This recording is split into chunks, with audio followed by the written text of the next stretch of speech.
John, I wanted to ask you, move maybe tracks a little bit, in terms of how do CIOs deal with the issue where server proliferation creates a complex, difficult to manage storage environment, which puts the entire IT infrastructure at risk?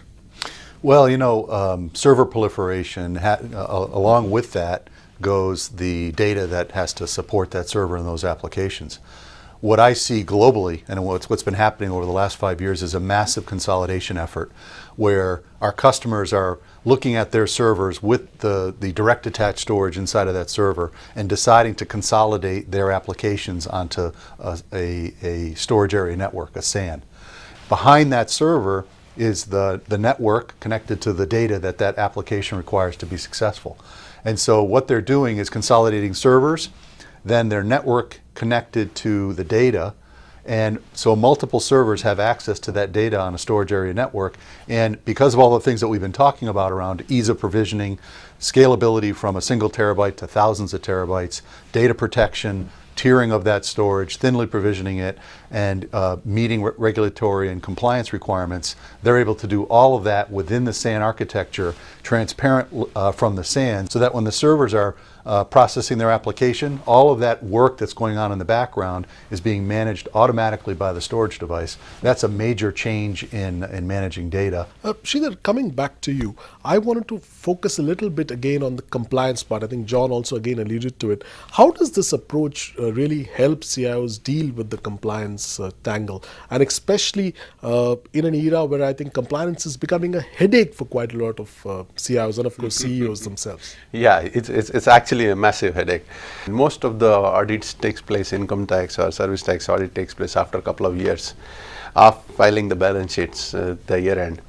And suddenly there is a requirement from the CFO's office, his boss's office, that look, I need this paper by tomorrow, or etc. So except for that kind of a requirement, compliance from storage perspective, the compliance requirements are that just take it, put it in a place and forget about it. Storage on demand helps this by cutting the small hole in his pocket to do the same thing.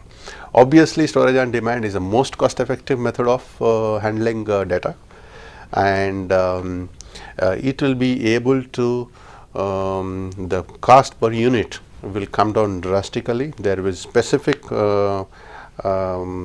offerings that we bring onto the table to do that, to do the same thing. The low cost storage, we call it as a petabyte storage, and cost per unit is the least.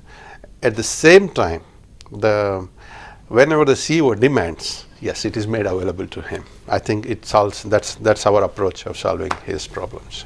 Okay. Anything you'd like to add to that, John? Data on demand, and the technology enables this rapid ability to respond to the changing business needs. So if you need more compute power, it's available on demand. If you need more storage, it's available on demand. If you need more network bandwidth because people are using your application more and more and more, as in some of these social media and collaboration type applications, you're able to assign more network bandwidth to allow those users to have a good experience while they're on your site. That's really, really critical. And then all in the background, managing that data, knowing where that data is, and protecting it in the case of catastrophic failure. Those are the critical points for the manager, really the people who work in Sridhar's organization to deliver that quality of service to the customer. John, I wanted to now come to ROI, and specifically ROI because we've dealt with this entire storage tangle. We've seen the issues. We've seen how CIOs can perhaps deal with these issues in storage on demand. But finally, it all boils down to ROI. So how does the CIO really drive better ROI? How should they view ROI using this approach? And also I wanted to ask you, should a CIO really look at ROI? Should he look at business benefit? Because ROI is perhaps, as some say, better left to the CFO. Sure.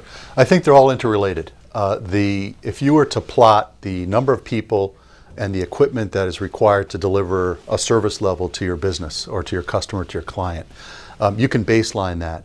And if you were to plot that baseline cost curve and extrapolate that out 5 years, those costs would make you uncompetitive in your business. So what are the technologies that you as the leader are applying to that infrastructure, data, processing, network bandwidth. What are the technologies that you're applying to keep the cost flat as you scale the architecture from 5 terabytes to 500 terabytes? And so as you look at that relationship, you should be able to realize a return on investment within 12 to 15 months by applying these new technologies. And what's more important is, to an earlier point around complexity, the complexity should not increase as your data increases. The complexity should go down.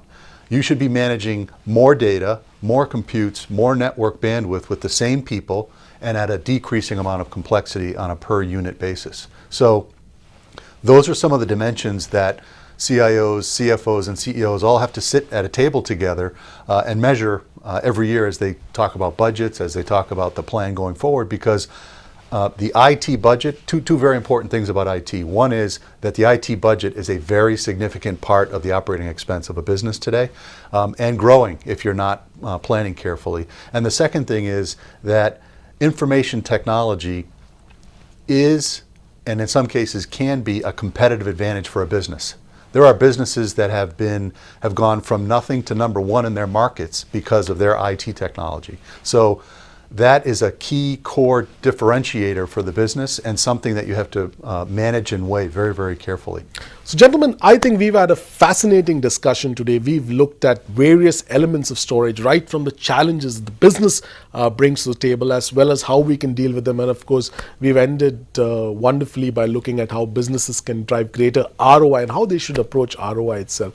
So I think that is the message in the end. Storage demands are going to grow, your data is going to grow, but how can you manage more data, more storage, do so well, do so more intelligently, and do so with decreasing complexity and at lower cost. So thank you so much for watching this.